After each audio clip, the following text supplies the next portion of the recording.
to find the surface area for this triangular prism, we first need to just look at what shapes we have. So the bases here are what shape? It's called a triangular prism because the bases are triangles. Okay, how many of those do I have? I'll have 2 of them. So I'm going to have 2 times my triangles. Now here you got to be careful because look closely at that triangle. Okay, it tells us all 3 sides. It gives us no angles, right? It gives us nothing else. It just says that all 3 sides are 6s.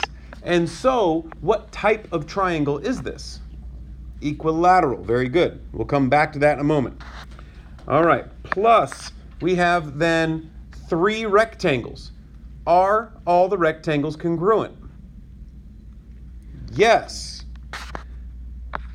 So we have 3 rectangles, and each rectangle has what for its dimensions?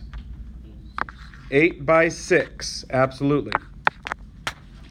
So there's our shapes for all 5 surfaces of this prism. So to find our surface area, we need to write our equation. And again, please make sure you're writing one equation for this whole shape. Don't do it in separate pieces. Write one solid equation. So I have 2 times the area of a triangle, which is 1/2 base times height, plus 3 times the area of my rectangles, which are base times height. I can start plugging in what I know. 2 times 1/2 times the base of my triangles I see is 6, but the height of my triangles I don't yet know. Plus 3 times the base of my rectangle is 8, the height of my rectangle is 6. Okay, so before we can actually solve for the surface area, we need to know the height of those triangles. So let's look there for a moment. So I'm looking at this triangle, which we said was equilateral. We know that this side here is also 6 inches. Okay, we need to find its height.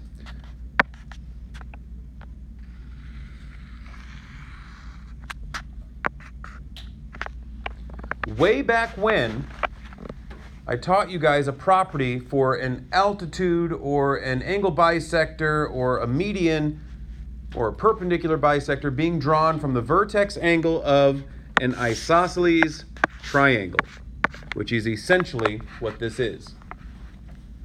What does that altitude then do to our base? Splits it in half. That means that this length here is 3. Okay? So, anytime you're trying to find the area of a triangle and you're not given the height, double check. First off, obviously, is it a right triangle, in which case they probably do give you the height because it's the legs, right? But if it's not a right triangle, check to see if it's isosceles. Because if it's isosceles, then you need to use the third side, the side that's not the same as the rest, as your base. And then cut it in half from that vertex, and then you'll get these properties. It cuts the base in half, okay? And we need to find the height. So we could do a couple things. First off, we could just use the Pythagorean theorem now. Looking at just one of the triangles, not the whole big triangle, but what if I just look at this triangle in green? I could say 3 squared plus b squared equals 6 squared, right? I could use my Pythagorean theorem to find my height. But in this particular problem, there's more going on. We started out with an equilateral triangle. Therefore, it's also what type of triangle? If it's equilateral, it's equiangular. And if it's equiangular, what is the measure of each angle? What's the measure of each angle? 60. They're all going to be 60 degrees. And then this one up top is also 60. But that altitude is cutting that angle in half. And so this is 30, and this is 30. That now makes that green triangle a 30, 60, 90 triangle. And if you look here, the short leg is 3. The hypotenuse is 2 times 3, exactly like it's supposed to be. So that means that height is going to end up being 3 square root of 3. Remember, the shortcut for a 30, 60, 90 triangle is 1 square root of 3, 2. Right? Take the short leg times square root of 3 to get the height, or long leg in this case, and you take the short leg times 2 to get the hypotenuse. It's the same answer we would have gotten had we done the Pythagorean theorem. All right? Questions on that? Okay. So now we can actually solve our problem.